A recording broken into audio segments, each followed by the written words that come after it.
Tonight, first on 4, an exclusive sit-down interview with the 3 former San Antonio police officers acquitted in the shooting death of a local mother. Thanks for joining us. I'm Jonathan Martinez. I'm Mandy Noel. Tonight, for the first time since their acquittal, the officers are opening up about the night that it happened, the trial, and what they want the community to understand about that night. Here's News 4 San Antonio's Yami Virgin with the interview you're seeing exclusively on 4.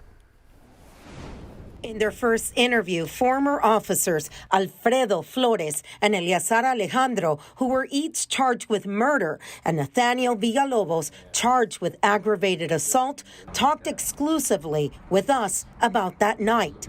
The night when they responded to an E-tone or an emergency tone and found Melissa Perez in what we now know was a mental health crisis in 2023.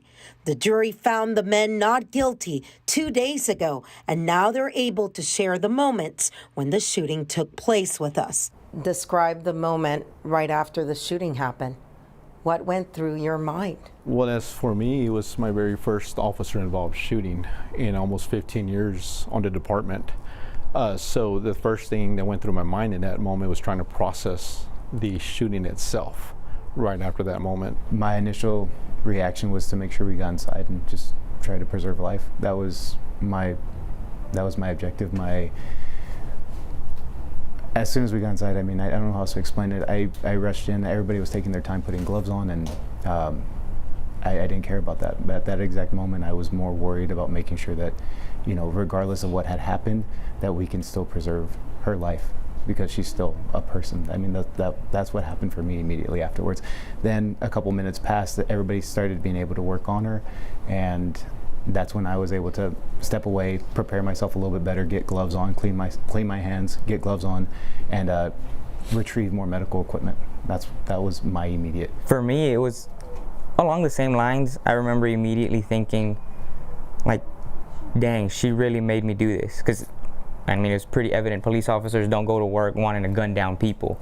We're forced to do that when we're faced with a deadly threat. It's what we have to do to go home.